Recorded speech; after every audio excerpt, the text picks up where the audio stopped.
야곱은 외삼촌 라반에게 속아서 14년 동안 무료 봉사를 해야만 했습니다. 본래 야곱은 자신이 사랑하는 라헬, 그러니까 라반의 둘째 딸이죠. 그 둘째 딸과 결혼하기 위해서 7년 동안 무임금 노동을 하기로 했습니다. 당시 중근동 지방에서는 결혼하기 위해서 남자가 여자에게 지참금을 줘야 하는데 야곱에게는 돈이 없기 때문에 7년 동안 임금의 삭슬 지참금으로 주겠다는 의미였습니다. 그러니까 일반적인 지참금보다 훨씬 더 큰 금액이 되는 셈이죠. 7년이 지나서 결혼식을 하던 날 밤에 라반이 야곱을 속이고 자신의 둘째 딸 라헬이 아니고 큰딸 레아를 신방에 넣지 않습니까? 야곱은 전혀 알지 못했다가 이튿날 아침에 알죠. 그래서 어쩔 수 없이 자기가 사랑하는 라헬을 아내로 얻기 위해서 또다시 7년을 무임금 봉사를 했습니다. 14년이죠. 여러분 14년의 임금을 계산하면 얼마겠습니까? 야곱은 부모가 그 현장에 있지 않습니다. 야곱의 부모는 바단 아람에서 800km 떨어져 있는 브엘셰바에 있거든요. 그 부모 곁을 어쩔 수 없이 떠나서 지금 피신 와 있는 겁니다. 이를테면 난민이죠, 난민. 그 연약한 야곱을 삼촌이 14년 동안 착취했습니다. 라반은 정말 나쁜 사람이죠. 그러니까 하나님께서 야곱을 당신의 절대적인 주권으로 선택하시지 않았다 할지라도 야곱과 라반이라는 두 인간만 놓고 하나님께서 누구 편을 드시겠어요? 그 사악한 라반 편을 드시겠습니까? 아니면 어수룩하게 삼촌에게 속아서 14년 동안 착취당하는 야곱을 주님께서 함께 하시겠는가? 명약관하게 알 수 있죠. 그 14년 동안 야곱은 두 아내 그리고 두 여종으로부터 11명의 아들과 1명의 딸을 얻었습니다. 그러나 14년이 지나서 큰 가족은 이루었는데 야곱은 빈손이었습니다. 물질적으로는 아무것도 없습니다. 그래서 14년이 끝났을 때 이제 사랑하는 가족들을 데리고 아버지 집으로 가겠다고 합니다. 바단 아람은 자기가 정착해야 될 곳이 아니고 그것은 거쳐가는 정거장일 뿐이고 자기 인생의 종착지는 가나안 땅이라는 것을 야곱은 알고 있는 거죠. 그러나 삼촌은 그 신실하고 어수룩한 야곱을 그냥 순순히 보내줄 사람이 아니죠. 야곱을 묶어두면 묶어둘수록 자기에게 득이 되거든요. 그러니까 야, 나하고 다시 고용 계약을 맺자. 그리고 나를 위해서 좀 더 일해달라. 웬만한 약속을 하면 안 되니까 야곱이 좋습니다. 그럼 고용 계약을 맺는데 이런 내용으로 맺으십시다. 앞으로 양 중에서 점이 있는 양, 아롱진 거, 얼룩진 무늬가 있는 양, 그리고 검은색 양, 염소 중에서 점이 있거나 얼룩진 거, 그거 다 저한테 주십시오. 나머지 흰 양, 검은 염소는 다 삼촌 겁니다. 그러니까 동물학적으로 볼 때 양은 흰색이 우성이라고 합니다. 그 흰색 양 가운데에서 검은 양이 태어나거나 점이 있고 얼룩진 게 날 확률은 거의 없단 말이죠. 당시 중근동의 염소는 다 검은 색깔인데 그 검은색의 염소 중에서 점이 있거나 무늬 있는 게 태어날 확률도 없단 말이죠. 그러니까 삼촌으로서 야 이거 웬 떡이냐 싶은 거죠. 좋다. 그렇게 계약을 맺자. 그러면 지금 자기 있는 양떼와 염소떼 중에서 점 있고 무늬 있는 거 골라서 줘야 되잖아요. 그거 좋다고 해놓고는 그 즉석에서 자기 아들들로 하여금 우리 집 우리에 있는 염소 양 중에서 점이 있거나 얼룩진 무늬가 있는 것은 다 빨리 다 분류를 해라. 그리고는 야곱을 안 줬습니다. 다 흰 양, 검은 염소만 주고 자기하고 사흘 길을 떨어지게 했습니다. 그러니까 자기 집에 있던 점박이나 아롱진 것들이 야곱에게로 가지 않도록 사흘 길을 떼놓고 흰 양, 검은 염소만 네가 치라는 것입니다. 그러니까 또다시 맨입으로 부려먹겠다는 거예요. 야곱이 어떻게 했습니까? 버드나무, 살구나무, 신풍나무 가지를 꺾어다가 그 가지의 껍질을 군데군데 벗겼습니다. 그러니까 흰 속살하고 밖에 푸른 그 껍질이 얼룩얼룩 무늬를 맺지 않습니까? 그 무늬 이루어진 그 가지를 인공수로 고랑에다가 세워놓고 그 앞에서 양과 염소를 교미케 했습니다. 그랬더니 점이 있고 아롱진 것들이 태어났단 말입니다.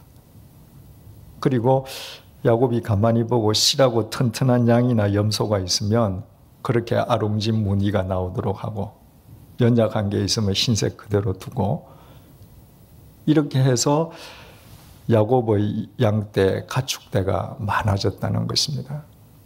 그러면 여러분 요즘도 그저 목자가 야곱이 썼던 방식대로 하면 그런 양이나 염소가 태어나는가? 그거 아니라고 그랬습니다. 전혀 근거가 없는 이야기다 말입니다. 그것은 야곱의 개인적인 생각이요, 야곱의 술수요, 잔꾀였을 뿐입니다. 그런데 어떻게 그런 결과가 실제로 나타났는가? 하나님께서 해주셨기 때문이었습니다. 야곱이 브엘셰바에서 밧단 아람으로 도망을 갈 때 베델에서 하나님께서 야곱을 만나 주시지 않습니까? 소위 베델 언약 사건이라는 겁니다. 하나님께서 야곱에게 나타나셔서 당신의 언약을 일방적으로 주셨습니다. 첫째 내용, 네가 있는 이곳을 너와 네 후손에게 주겠다. 그러니까 네가 바로 너의 할아버지 아브라함에게 내가 주었던 그 언약의 상속 계승자가 된다는 것입니다. 너의 자식들이 티끌처럼 많아지고 이 모든 족속들이 너의 자손을 통해서 복을 받게 될 것이다. 세 번째로 네가 어느 곳을 가든지 내가 너를 지켜주고 반드시 이 가나안 땅으로 돌아오게 할 것이다. 그 하나님의 신실하신 약속을 하나님 당신이 이루어 주신 것이었습니다. 야곱의 아내 레아와 라헬 그 두 자매의 아이를 많이 낳으려는 병적인 경쟁심을 이용해서 하나님께서는 야곱으로 하여금 12지파를 이루게 하시려는 당신의 섭리를 이루셨습니다. 뿐만 아니라 그 야곱의 잔꾀, 술수를 통해서 야곱으로 하여금 그 많은 식구를 이끌고 가나안 땅에 가서 정착할 수 있게끔 정박이 아롱진 양과 염소들이 많이 태어나게 하심으로 그에게 필요한 물질들을 하나님께서 허락해 주셨습니다. 야곱이 도덕적이고 윤리적이었기 때문에 전혀 아니었습니다. 그럼에도 불구하고 하나님께서 당신의 신실하심으로 인해서 당신의 약속으로 인해서 당신의 말씀을 성취시켜 주신 것이었습니다. 우리가 번성 그 자체를 목적으로 하면 하나님을 상실합니다. 야곱이 번성 그 자체를 목적으로 했더라면 하나님을 상실했을 것입니다. 그러나 우리가 가나안 자체를 지향할 때 하나님 아버지께서는 우리의 결점과 허물과 부족한 점까지도 사용하셔서 당신의 약속을 이루시고 우리의 필요를 채워주시는 것입니다. 중요한 것은 때입니다. 때. 시기예요. 여러분 야곱이 14년 동안 착취를 당하고 6년 동안 삼촌의 양을 키울 때에 얼마나 아버지 집으로 가고 싶었겠습니까? 얼마나 자기 엄마가 있는 집으로 되돌아가고 싶었겠습니까? 아마 날이 새면 내일이면 갈 수 있을까? 이렇게 생각하지 않았겠습니까? 객지 생활을 해보시고 본가가 따로 있는 분들은 다 그 심정 이해할 수 있지 않습니까? 그런데 야곱이 원하는 때에 그 시기가 이루어지지 않았다는 거예요. 그 때는 철저하게 하나님께서 결정하시는 것입니다. 야곱에게 있어서는 자기가 그토록 그리던 집으로 돌아가는 데에 20년이라는 시기를 기다려야만 했습니다. 하나님의 말씀은 반드시 이루어지지만 그 말씀이 이루어지는 시기의 결정권자 역시 하나님이세요. 그래서 믿음은 기다림이라고 했습니다. 인내가 결여된 믿음은 믿음일 수 없습니다. 내가 아무리 하나님의 말씀을 믿는다 할지라도 인내할 줄 모르는 사람은 하나님의 말씀을 자신이 좌지우지하려는 자기중심적인 사람이거든요. 믿음은 인내와 괴를 같이 합니다. 그렇다고 인내하고 기다린다고 해서 아무것도 하지 않고 무의도시 가만히 앉아서 감이 떨어지기를, 하나님의 말씀이 이루어지기를 기다리는 것을 의미하는가? 그거 아니라고 했습니다. 하나님의 약속이 이루어질 것을 믿고 기다리는 사람이기에 누구보다도 현실적인 삶, 주어진 삶에 충실한 것입니다. 그 삶 속에서 하나님께서 원하시는 사람으로 빚어져 가는 것입니다. 그러니까 야곱 같은 사람을 하나님께서 당신의 방법으로 빚으셔서 가나안으로 되돌려 보내실 때까지 20년이 소요되는 것입니다. 나에게는 30년일 수 있고요. 40년일 수도 있습니다. 아니, 내가 살아있는 동안 내 삶 속에서 하나님의 언약이 결실 안 될 수도 있습니다. 내 자식 속에서 될 수도 있어요. 분명한 사실은 내가 세상을 떠나서도 하나님의 품 속에서 확인한다는 것입니다. 31장 1절 한번 보실까요? 야곱이 라반의 아들들이 하는 말을 들은즉 야곱이 우리 아버지의 소유를 다 빼앗고 우리 아버지의 소유로 말미암아 이 모든 재물을 모았다 하는지라. 삼촌 라반의 아들들이, 그러니까 자기 아내의 오빠거나 남동생이거나 처남이죠. 처남들이 하는 말이 저 야곱이 우리 아버지 재산 다 빼앗았다는 겁니다. 사실입니까? 거짓말이에요. 라반이 사흘길 거리를 두고 자기 가축은 자기 가축대로 따로 있죠. 사흘길 거리를 두고 야곱이 치는 가축 가운데에서 흰양, 검은 염소는 여전히 라반 겁니다. 그리고 점 있고 아롱진 것을 야곱이 가지는 것은 계약의 조건에 의해서 야곱이 가지는 것이지 탈취한 것이 아닙니다. 다 가져간 것 더더욱 아닙니다. 그런데도 야곱이 번성하는 것을 보고 저 야곱이 20년 동안 우리 집에서 고생했는데 고작 저것밖에 못 가졌구나.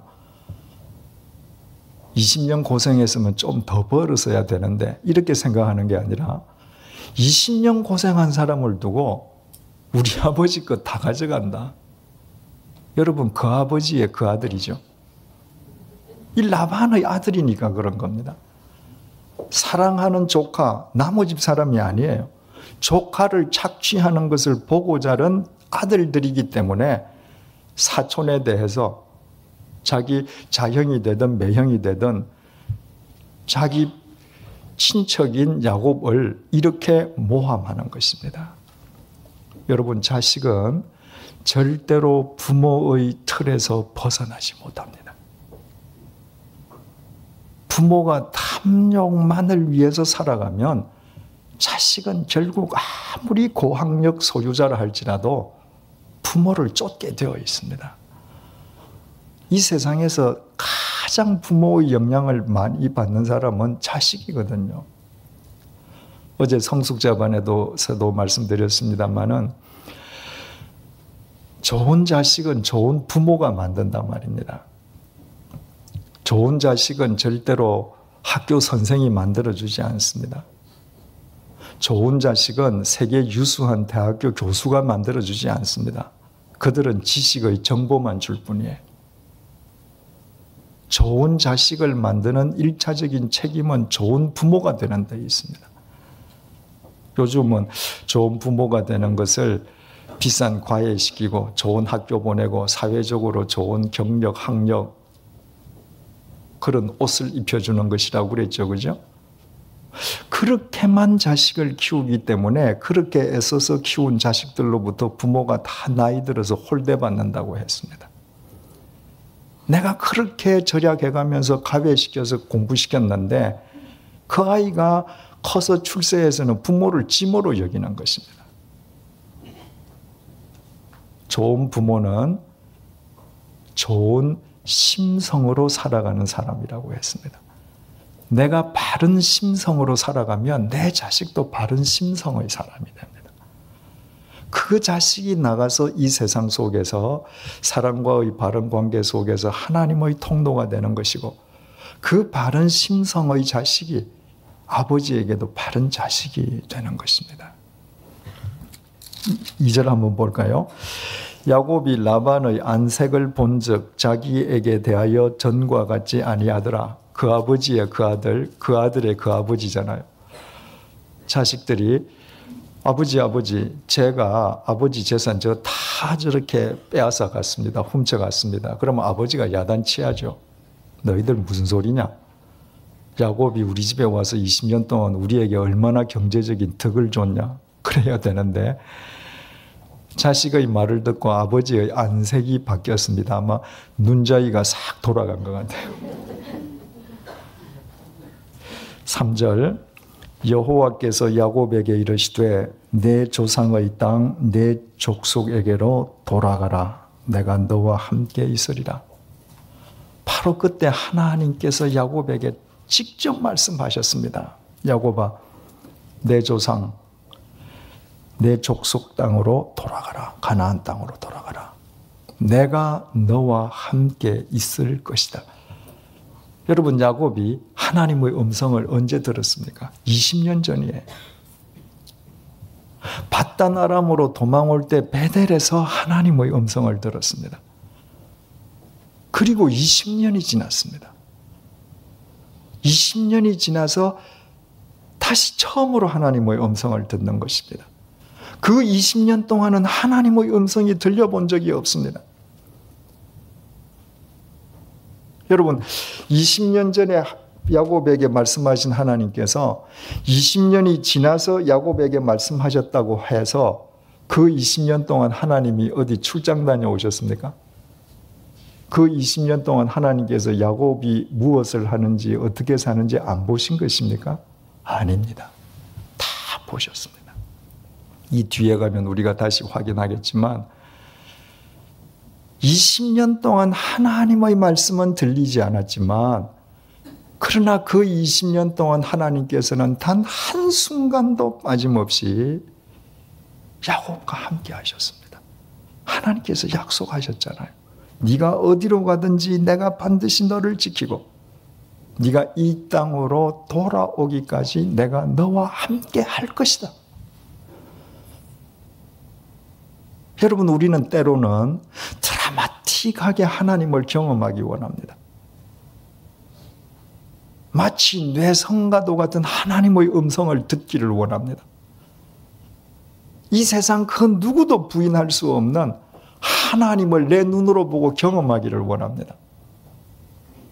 그러나 야곱에게는 베델에서 하나님께서 약속하셨던 그 말씀만으로 20년을 견디기에 충분했습니다.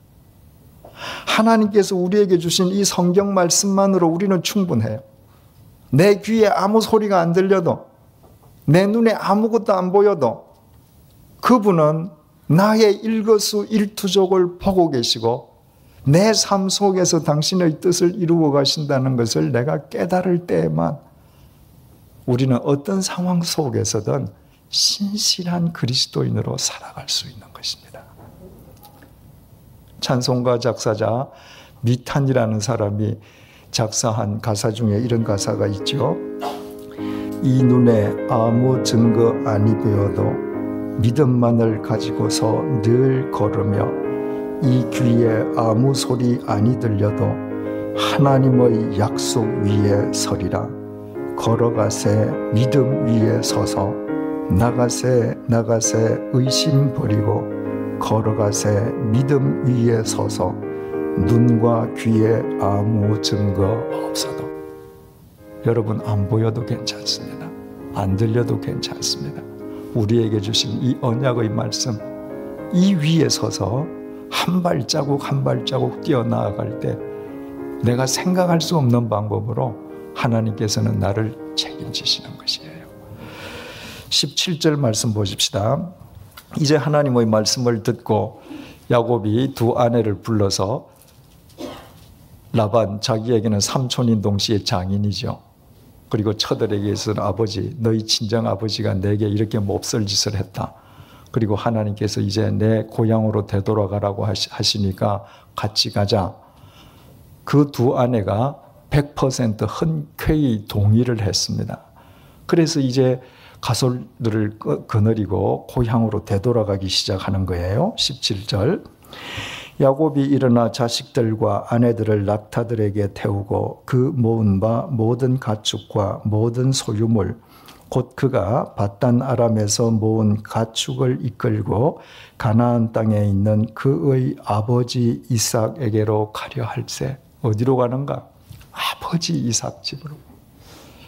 여러분, 20년 만에 내 아버지 집으로 간다. 이럴 때 야곱이 가슴이 뭉클했겠죠.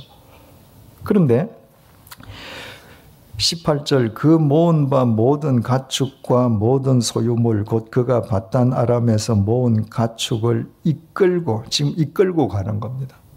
그런데 여기서 이끌다라고 하는 이 히브리 동사 나하그라고 하는 동사는 숨을 헐떡거린다는 얘기입니다.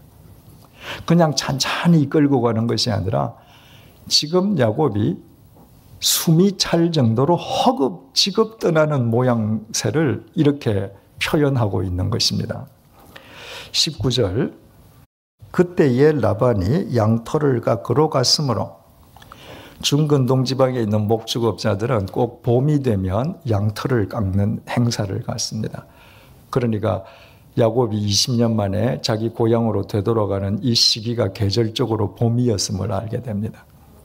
목축업자가 양털을 깎는 것은 농부가 추수하는 것과 똑같은 축제날이에요.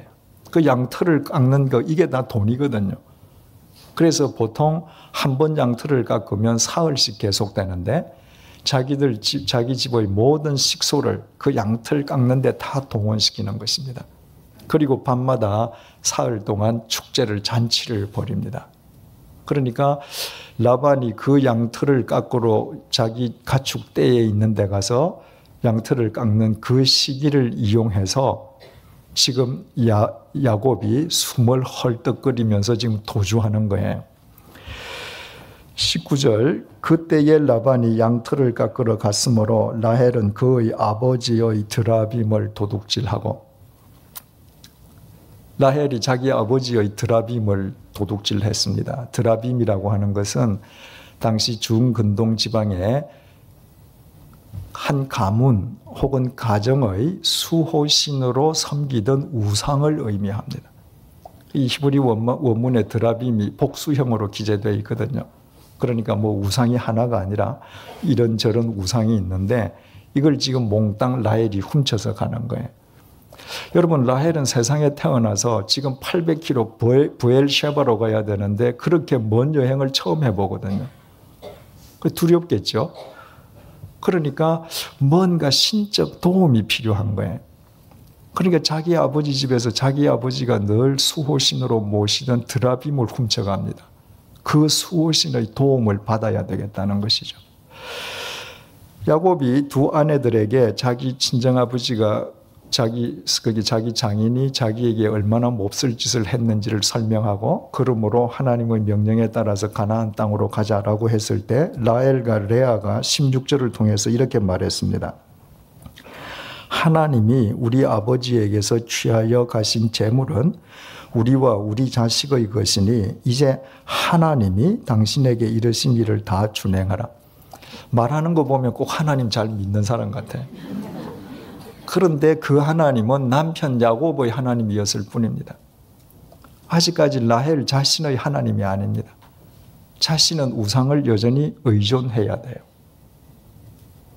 여러분, 지금 야곱이 목적으로 삼는 가나안 땅은 단순히 밧단 아람에서 가나안 땅으로 삶의 터전을 옮기는 세속적인 삶을 위한 땅이 아닙니다.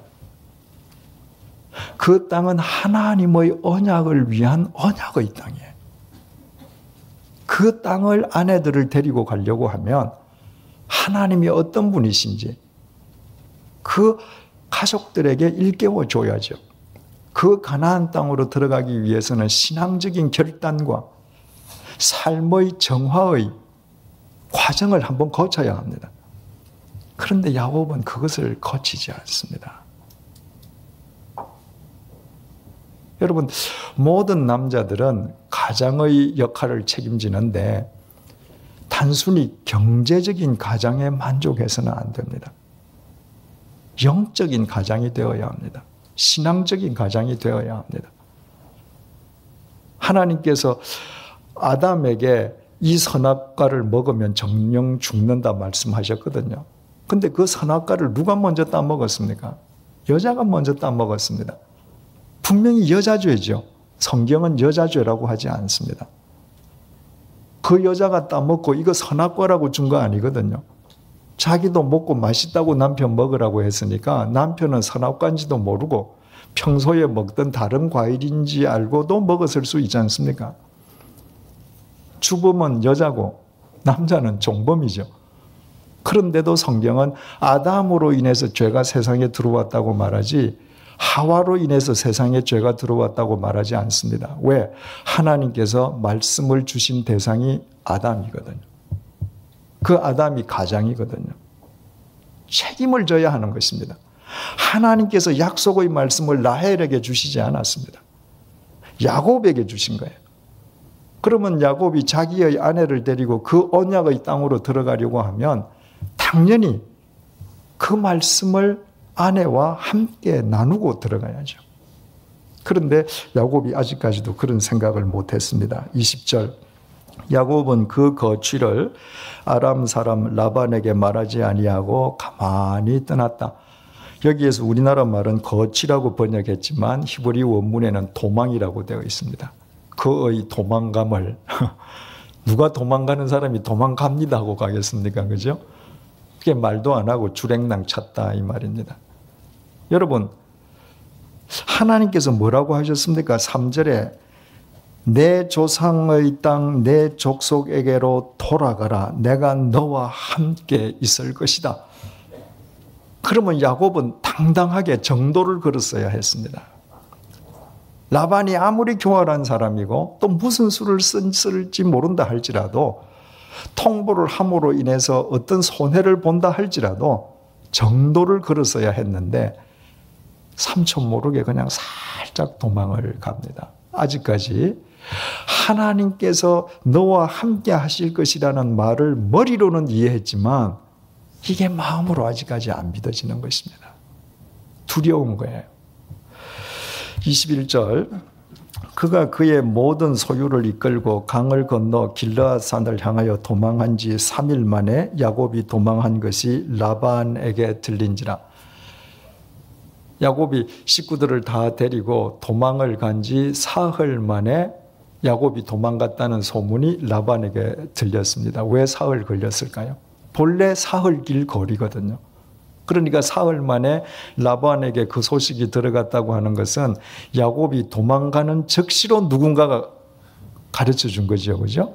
그래서 우리말 성경은 22절 3일 만에 야곱이 도망한 것이 라반에게 들린지라 이렇게 되어 있는데 히브리 말은 사역형 수동태로 기록이 되어 있는데 그걸 우리말로 번역을 하면 들리게 한지라 이 말입니다.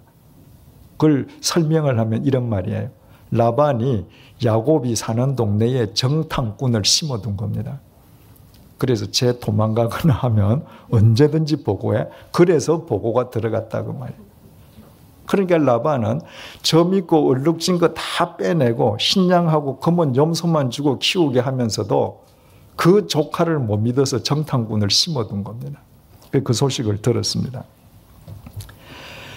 23절 라반이 그 형제를 거느리고 여기에서 형제라고 하는 말은 혈족이라는 말이에요. 그러니까 뭐 자식, 친척, 뭐 저 하인들 지금 다 거느렸겠죠. 그 형제를 거느리고 7일 길을 쫓아가 길르앗 산에서 그에게 이르렀다. 라반이 자기 혈족을 다 데리고 7일 길을 쫓아가서 길르앗 산 근처에서 지금 야곱 그룹과 지금 이제 상봉하게 됩니다. 여러분, 7일 길을 갔다. 그러니까 라반이 그 소식을 듣자마자 혈족을 데리고 7일 동안 가서 만났다. 그러면 야곱은 며칠 동안 간 거예요? 예, 열흘이죠. 왜냐하면 야곱은 사흘 먼저 떠났으니까. 그런데 밧단 아람에서 야곱이 지금 도착한 길르앗 산까지는 480km라고 그럽니다. 그러면 야곱이 열흘 동안에 480km를 갔으면 하루에 몇 킬로씩 간 거예요? 48km. 정상적인 남자가 당시에 걸어서 갈 때 하루에 30km에서 40km를 간다 그래요. 그러니까 작게 가면 30km고 무리하면 40km를 가는 거예요. 근데 야곱은 지금 부녀자들을 데리고 하루에 48km씩 갔으니까 얼마나 허겁지겁 도망갔겠습니까? 그런데 그 480km를 라반은 7일 만에 갔습니다. 하루에 70km씩. 눈에 불을 켜고 간 겁니다. 그래서 7일 만에 길르앗 산에서 그에게 이르렀다. 우리말로 보면 거기에서 조우했다 이런 말처럼 들리는데 이 뒷말을 보면 아직도 약 하루 길이 남아 있습니다. 왜 이르렀다라고 하느냐 하면 지형이 우리나라하고 틀리지 않습니까? 우리나라는 조금만 가면 산이 많아서 안 보입니다. 그런데 여기는 전부 다 허허 광야거든요. 아무것도 없거든요. 그러니까 7일 동안 갔는데 저 앞에 있습니다. 이제 하루만 가면 잡아요. 그러면 자도 괜찮아요. 왜? 자고 일어나도 또 보이거든요. 산이 없으니까. 그래서 이제 눈에 보이는 시야에 들어온 지점까지 이르렀더니 24절 밤에, 그날 밤에, 그 밤이 무슨 밤이에요? 이제 내일 아침이면 야곱에게 가서 주리를 틀기 전날 밤입니다.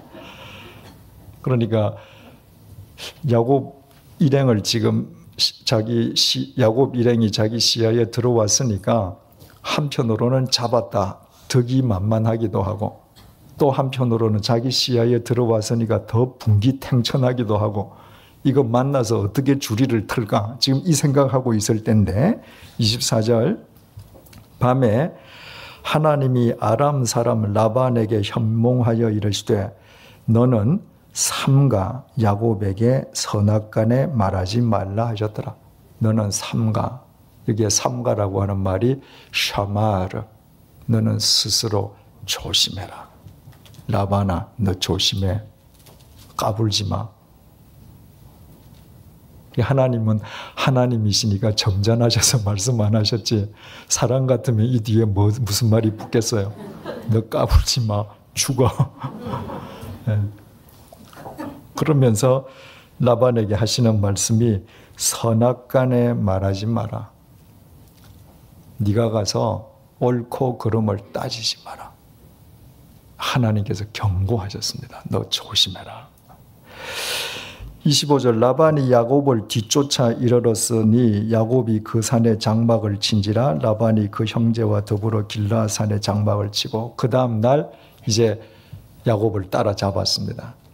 그래서 야곱이 장막을 친 바로 옆에 라반이 장막을 치고 26절 라반이 야곱에게 이르되 내가 나를 속이고 내 딸들을 칼에 사로잡힌 자같이 끌고 갔으니 어찌 이같이 하였느냐. 내 딸들을 칼에 사로잡힌 자같이 끌고 갔으니 옛날에 전쟁을 치를 때 침략자가 한 성을 이제 점령을 하면 그 성에 있는 부녀자들을 다 포로로 끌고 가잖아요. 강제적으로 의사를 묻지 않거든요. 그러니까 지금 라반이 어떻게 내 딸들을 포로처럼 안 가겠다는 내 딸들을 이렇게 끌고 갔느냐. 라반의 착각이죠. 라반의 딸들은 안 가겠다고 하는 거 끌려가는 게 아닙니다. 남편에게 우리 아버지가 그렇게 고약한 사람이니까 가자 하고 지금 가는 거예요. 27절 내가 즐거움과 노래와 북과 수금으로 너를 보내겠거늘 어찌하여 내가 나를 속이고 가만히 도망하고 내게 알리지 아니하였으며 네가 나한테 통보만 했으면 내가 노래와 북과 수금으로 내가 잔치를 열어주고 너를 보냈을 텐데 이게 진심일까요? 아닙니다. 야곱의 방법이 옳지 못했다 할지라도 라반은 절대로 순순히 보내줄 사람이 아니에요. 어떤 꼬투리를 잡더라도 또 잡죠. 28절 내가 내 손자들과 딸들에게 입맞추지 못하게 하였으니 내 행위가 참으로 어리석도다. 네가 나한테 통보를 하고 내가 내 사랑하는 딸들, 손자들하고 입맞추고 이렇게 사랑의 작별을 해야 하는데 네가 왜 이렇게 어리석은 짓을 했느냐. 여러분 이것은 라반의 자업자득이었습니다. 야곱이 라헬과 레아에게 자 우리 지금 가나안으로 떠나자. 그럴 때 그 레아나 라헬이 우리 아버지한테 인사하고 가자. 아버지에게 입맞추고 가자. 그래도 아버지에게 통보해야지. 그러지 않았습니다. 14절 한번 보십시다. 라헬과 레아가 그에게 대답하여 이르되 우리가 우리 아버지 집에서 무슨 분깃이나 유산이 있으리요. 아버지가 우리를 팔고 우리의 돈을 다 먹어버렸으니 아버지가 우리를 외국인처럼 여기는 것이 아닌가. 여기에서 외국인이라고 하는 건 외국인도 되지만 외인. 그냥 아버지는 우리를 자기 딸로 안 여긴다. 아버지가 우리를 팔아먹고 돈도 다 혼자 다 먹어버렸다. 이게 무슨 말인가? 중근동 지방에서는 이제 딸을 결혼시키면 딸을 데려가는 남자가 막대한 지참금을 낸다고 그러지 않았습니까? 그러면 그 지참금을 딸의 아버지가 독식하는 게 아니랍니다. 그 딸의 지참금 일부를 또 딸한테 주는 겁니다. 그러면 지금 야곱이 두 딸들을 데려오는 것으로서 지참금을 준 게 뭐예요? 14년 동안 무임금 노동이잖아요. 그러면 야곱은 당연히 그 당시의 관습을 따라서 야곱의 14년분의 임금을 돈으로 계산해서 그 중에서 일정한 비율을 라헬에게 줘야 되잖아요. 아버지가 입 닦아버린 거예요. 딸들은 지금 그걸 기억하는 겁니다. 그래서 우리 아버지가 우리 팔아먹었다. 그리고 자기 혼자 돈 다 먹었다. 아버지한테는 우리가 자기 식구가 아니다. 그러니까 그 딸들이 아버지에게 입 맞추고 가려고 그러겠습니까? 남편이 가자고 하니까 그냥 따라가는 것이죠. 여러분 아까도 말씀드렸지만 좋은 자식은 좋은 부모가 만들거든요. 좋은 부모 밑에서 좋은 자식으로 크면 부모 공경은 아버지, 어머니가 요구하지 않아도 절로 되돌아갑니다. 그러나 좋은 부모가 되지 못하면 애써서 키우고 자식을 잃게 되는 것이죠. 라반이 지금 그런 지경입니다. 29절 너를 해할 만한 능력이 내 손에 있으나 너희 아버지의 하나님이 어젯밤에 내게 말씀하시기를 너는 삼가 야곱에게 선악간에 말하지 말라 하셨느니라. 하나님께서 선악간에 따지지 말라고 하셨는데 그 라반이 안 따지고 속이 편하겠습니까? 따져야지요. 그러면서 내가 너를 지금 해치려고 왔다. 해칠 능력도 있다. 그런데 너 아버지의 하나님이 어제 이렇게 말씀하셨기 때문에 내가 하지 않는다. 어떤 사람이 굉장히 미운 사람이 있어요. 내가 지금 혼내주려고 했는데 그 아버지가 나타났습니다. 그런데 그냥 보내주려니까 내 속이 아직도 부글부글 끓어요. 그래서 뭐라 그럽니까? 내 너 죽여버릴 텐데 네 아버지 체면 보고 보내주는 거야. 이래야 속 풀리잖아요. 지금 라반이 지금 그렇게 속을 푸는 겁니다. 그런데 이 말이 나중에 야곱의 가슴에 감동을 불러일으키게 되는 거죠. 30절 이제 내가 내 아버지 집을 사모하여 돌아가려는 것은 옳거니와 어찌 내 신을 도둑질하였느냐 내 드라빔을 도둑질했느냐.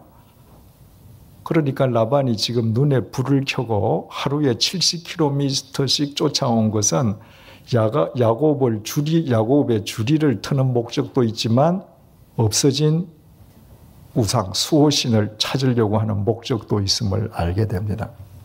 31절 야곱이 라반에게 대답하여 이르되 내가 생각하기를 외삼촌의 딸들을 내게서 억지로 빼앗으리라 하여 두려워하였음이니이다. 여기에서 외삼촌이라고 하는 말이 히브리 말로는 당신이라고 기록이 되어 있습니다. 당신이 당신의 딸들을 내게서 억지로 빼앗으리라 하여 두려워했다. 그런데 우리나라는 2인칭을 당신이라는 말은 그게 경어가 아니기 때문에 당신이라고 번역하지 않았는데, 그러면 2인칭 대명사 대신에 다른 말을 대체하려면 실은 장인이라고 해야 되죠. 그죠? 이때는 장인이 된 거잖아요. 예전에는 외삼촌이지만 지금은 장인이 된 거죠. 당신이 당신 딸들을 내게서 억지로 빼앗아 갈까 내가 겁이 났다. 당신이 그런 사람 아닌가? 그래서 내가 모르게 도망갔다. 32절 외삼촌의 신을 누구에게서 찾든지 그는 살지 못할 것이요. 살지 못할 것이요. 이것이 원문에는 반드시 죽을 것이요. 이렇게 되어 있습니다. 당신의 드라빔을 훔쳐간 사람이 있다면 그 사람은 반드시 죽을 것이다. 우리 형제들 앞에서 무엇이든지 외삼촌의 것이 발견되거든 외삼촌에게로 가져가소서 하니 야곱은 라헬이 그것을 도둑질한 줄을 알지 못함이었더라. 야곱이 당신의 드라빔을 훔쳐간 사람이 있으면 반드시 죽을 것이라고 이렇게 강하게 이야기한 이유는 첫째는 자기 아내 라헬이 훔쳐갔다는 것을 모르기 때문이었고, 두 번째는 야곱은 라헬이 훔쳐간 것을 모르기 때문에 삼촌이 또 트릭을 쓰는 것으로 생각을 하는 거예요. 드라빔이 없어졌다 하고 고향 못 가고 또 끌어들일까 봐 좋습니다. 그 우상을 가져간 사람이 있으면 반드시 죽이십시다. 그러나 더 이상 이 건으로 트집 잡지는 마십시오. 이 말이 지금 생략되어 있는 거죠. 33절 자 이제 누구든지 그 드라빔을 가져간 사람은 반드시 죽을 것입니다. 이 이야기는 당신이 지금부터 수색해 보세요 이 말이잖아요. 그래서 라반이 이제 자기 우상을 찾기 위해서 수색을 하는데 이 순서가 재밌습니다. 33절 라반이 제일 먼저 어디 들어갔습니까?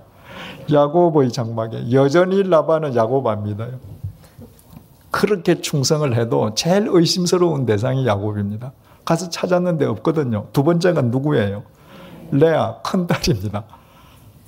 거기 가도 없습니다. 셋째 의심의 대상이 두 여종이에요. 실바, 빌하를 차례대로 찾았습니다. 두 여종의 장막에 들어갔으나 찾지 못하고 레아의 장막에서 나와 어떻게 해요? 라헬. 그러니까 라헬은 의심하지도 않았습니다. 처음에는. 야곱도 둘째 딸을 더 편애했던 것이죠. 다른 사람 장막을 다 찾았는데도 없으니까 지금 라헬 장막에 들어가는 것입니다. 34절 라헬이 그 드라빔을 가져 낙타 안장 아래에 넣고 그 위에 앉은지라 라반이 그 장막에서 찾다가 찾아내지 못하며. 역시 라헬도 그 아버지의 딸이잖아요. 그래서 아버지가 그렇게 할 줄을 알고 미리 다 지금 빼돌렸습니다. 낙타 안장 밑에 넣고 그 위에 자기가 지금 타고 앉아 있는 겁니다. 35절 라헬이 그의 아버지에게 이르되 마침 생리가 있어 일어나서 영접할 수 없사오니 내 주는 노하지 마소서 하니라. 라반이 그 드라빔을 두루 찾다가 찾아내지 못한지라. 모든 장막에 다 없으니까 이제 낙타 안장 이런 거 뒤져야 되지 않겠습니까? 그런데 라헬이 말하기를 아버지 제가 지금 생리 중이라 일어나지 못하는 것을 용서해 주십시오. 그 당시 사람들은 여자가 생리가 있을 때를 부정하다고 여겼거든요. 그래서 여자의 생리 기간 중에는 접촉하는 것을 일체 금하는 것을 불문율로 삼았습니다. 왜냐하면 생리 중인 여자와 닿기만 해도 부정이 탄다고 보고 그 여자가 잡았던 물건을 만져도 부정을 탄다고 본 것입니다. 그러니까 자기 사랑하는 딸 라헬이 생리 중인데 그 생리 중인 딸이 낙타 안장에 앉아 있으면 그 안장도 지금 부정 탔단 말이에요. 그 만질 수 없잖아요. 그래서 아예 그 안장을 수색할 생각을 하지를 않았습니다. 중요한 사실은요. 지금 라헬이 이 드라빔을 왜 훔쳤습니까? 뭔가 이 드라빔의 신통력을 좀 믿기에 먼 길을 가는데 이 수호신의 도움이라도 청할까 봐 지금 훔쳐가지 않았습니까? 근데 그걸 어디다 두고 있어요? 자기가 깔고 앉아 있습니다. 여러분, 우상을 믿는 사람의 어리석음이 이런 겁니다. 자기 밑에 깔고 앉았다. 이건 신적 능력이 있다면 그렇게 하면 안 되죠. 그죠? 그런데 깔고 앉아놓고 또 그건 믿어요. 그런데 라헬의 모습이 우리의 모습과 같다 그 얘기입니다. 제가 예배 시간에도 그런 말씀 드렸습니다마는 예배 끝나고 나가면서 다 주님 주머니 안에 넣고 나가잖아요. 안 보잖아요. 그리고 급한 일 생기면 꺼내봤다가 주일날 교회 올 때 다시 꺼내서 오잖아요. 그러면 결국 그 무생명체인 비인격적인 우상을 지금 깔고 앉아있는 라헬이나 주중에 주님을 주머니에 넣고서 살아가는 우리랑 무슨 차이가 있겠느냐 그 말이에요. 자, 아무리 찾아도 드라빔을 못 찾았습니다. 야곱이 노하여 라반을 책망할세. 노했다. 히브리 말 하라는 불같이 화를 내었다는 것입니다. 그리고 지금 라반을 책망합니다. 20년 만에 야곱으로서는 처음 있는 일이에요. 20년 동안 삼촌에게 속고 속으면서 그 억눌렸던 감정이 지금 폭발합니다. 왜? 야곱은 지금 자기 아내가 드라빔을 훔쳤다는 것을 모르니까 지금 자기 삼촌이자 장인이 자기 가족들을 도둑놈으로 모는 거예요. 도둑놈으로 몰고 가나안 땅으로 가지 못하도록 획책하는 것으로 보이니까 20년 동안 참았던 노가 그냥 불같이 터졌습니다. 야곱이 라반에게 대답하여 이르되 내 허물이 무엇이니까? 무슨 죄가 있기에 외삼촌께서 내 뒤를 급히 추격하나이까? 외삼촌께서 내 물건을 다 뒤져보셨으니 외삼촌의 집안 물건 중에서 무엇을 찾아내었나이까? 여기 내 형제와 외삼촌의 형제 앞에 그것을 두고 우리 둘 사이에 판단하게 하소서. 당신의 혈족과 내 혈족들 앞에서 이제 시시비비를 따져보자. 당신이 다 찾았는데도 없지 않냐? 내 잘못이 도대체 무엇이기에 나를 도둑놈 취급하고 내 식구들을 도둑놈 취급하냐? 따져보자. 38절 내가 이 20년을 외삼촌과 함께 하였거니와 외삼촌의 암양들이나 암염소들이 낙태하지 아니하였고 20년 동안 내가 치른 가축들이 낙태하는 거 본 적 있냐? 그만큼 성실했다는 얘기죠. 또 외삼촌의 양떼의 수장을 내가 먹지 아니했다. 왜 수장이라는 말이 나오는가? 여러분, 암양은 새끼도 낳고 젖도 제공하고 털, 고기를 주는 데 비해서 수장은 효용 가치가 훨씬 떨어지잖아요. 그래서 수장은 이제 들판에서 그 목자가 그 양을 치는데 무슨 제사를 드린다거나 손님이 온다거나 할 때 공식적인 필요에 의해서 목자가 자기 임의로 잡을 수가 있었다고 합니다. 그러니까 요즘 말로 하면 수장 중에서 몇 마리는 목자가 판공비로 쓸 수 있는 거죠. 그런데 야고보의 말은 나는 판공비도 이런도 안 썼다 그 말이에요. 39절 물려 찢긴 것은 내가 외삼촌에게로 가져가지 아니하고 낮에 도둑을 맞았든지 밤에 도둑을 맞았든지 외삼촌이 그것을 내 손에서 찾았으므로 내가 스스로 그것을 보충하였으며 중근동 지방에서 그 목자와 그 목장 주간에 계약을 맺을 때에는 사고사로 죽은 가축에 대해서는 목자가 책임을 지지 않는다는 불문율이 있답니다. 그 반드시 그 약속을 하게 된대. 생각을 해보십시오. 맹수가 와서 이리 때가 와서 양을 수십 마리를 잡아먹었는데 그 가난한 목자가 어떻게 그거 책임집니까? 그러니까 사고사에 대해서는 책임 안 진다. 그런데 라반은 그것까지 야곱에게 다 물린 것입니다. 40절 내가 이와 같이 낮에는 더위와 밤에는 추위를 무릅쓰고 눈붙일 겨를도 없이 지냈나이다. 내가 외삼촌의 집에 있는 이 20년 동안 외삼촌의 두 딸을 위하여 14년, 외삼촌의 양떼를 위하여 6년을 외삼촌께 봉사하였거니와 외삼촌께서 내 품삯을 10번이나 바꾸셨으며, 여기에서 10번이라는 이 말은 꼭 10번이라는 말이 아니라 수차례, 여러 차례. 그 기회 있을 때마다 바꿨다 이 말이에요. 그러니까 전혀 약속을 지키지 않았습니다. 당신은 그렇게 했는데 42절 우리 아버지의 하나님 아브라함의 하나님 곧 이삭이 경외하는 이가 나와 함께 계시지 아니하셨더라면 외삼촌께서 이제 나를 빈손으로 돌려 보내셨으리이다마는, 아까 라반이 뭐라 그랬습니까? 내 너 죽일 수 있는데 내 너 죽이지 않고 내가 이렇게 고분고분 말로 하는 것은 네 아버지 하나님이 어제 나한테 나타나셔서 나더러 너 조심해라 하시더라. 그리고 선악간에 따지지 말라고 하셨다. 그 하나님 때문에 지금 라반이 고분고분해진 것이거든요. 그 하나님이 아니셨더라면 당신이 나를 돌려보내줄 엄두라도 내었겠느냐. 여러분, 그 하나님을 이삭이 이렇게 얘기합니다. 우리 아버지의 하나님, 아브라함은 할아버지죠.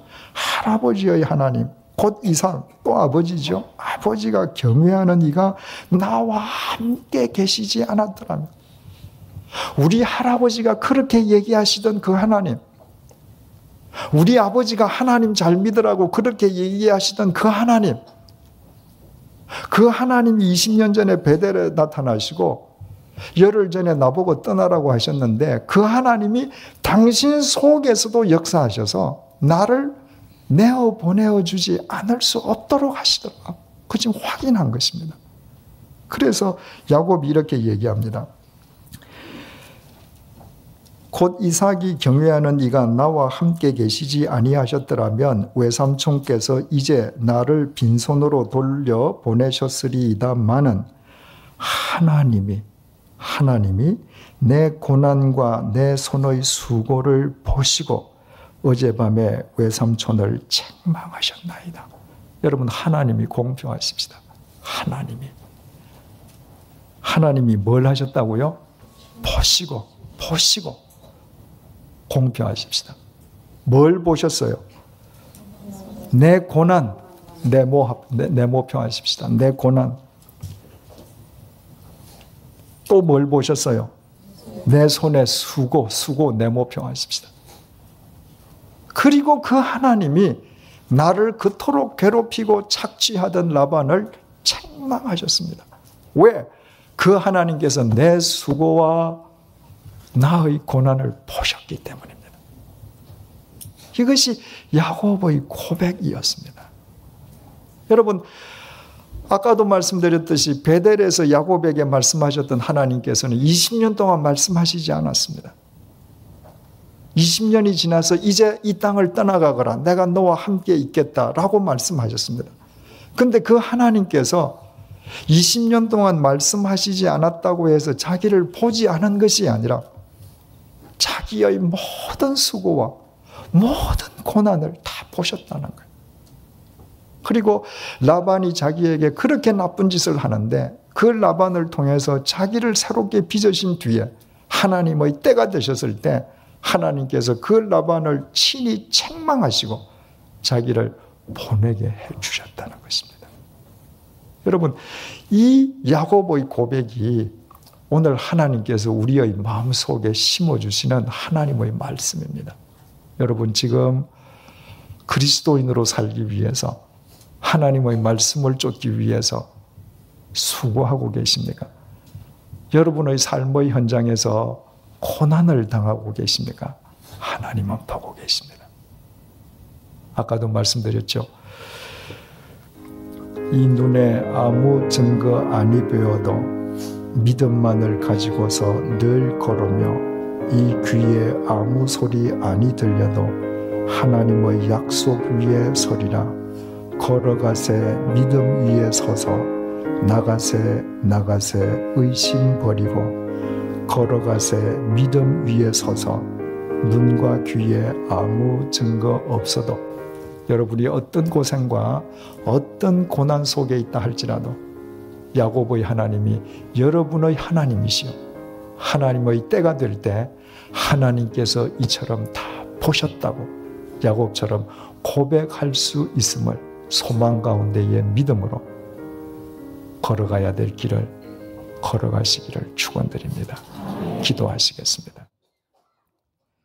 주님, 베델에서 야곱에게 말씀하신 하나님께서 20년 동안 침묵하셨습니다. 20년이 지나서 하나님께서 야곱에게 말씀하셨습니다. 그리고 20년 동안 야곱을 괴롭히던 라반을 책망하셨습니다. 주님, 20년 동안 야곱의 눈에는 하나님이 보이지 않았고 야곱의 귀에는 하나님의 말씀이 들리지 아니하였지만 그럼에도 불구하고 하나님께서는 야곱의 수고와 고난을 보셨습니다. 그리고 하나님의 때가 되었을 때 하나님께서 책임지시고 그를 약속의 땅으로 향하도록 주님께서 인도해 주셨습니다. 주님, 이 늦은 밤 바로 그 하나님께서 우리의 하나님이심을 우리의 심령 속에 각인시켜 주심을 감사합니다. 수고 속에 있는 분들이 있습니다. 고난 속에 있는 분들이 있습니다. 눈에 아무것도 보이지 않고 귀에 아무것도 들리지 않는다 할지라도 하나님께서 그분들의 수고와 고난과 헌신을 지금도 보고 계시고 하나님의 방법으로 한치의 오차도 없이 치밀하게 역사하시는 분이심을 잊지 않도록 도와주옵소서. 그리하여 하나님께서 작정하신 때에 야곱의 고백이 머리 숙인 한 분 한 분들의 고백이 되게 도와주옵소서. 예수님의 이름으로 기도드립니다. 아멘.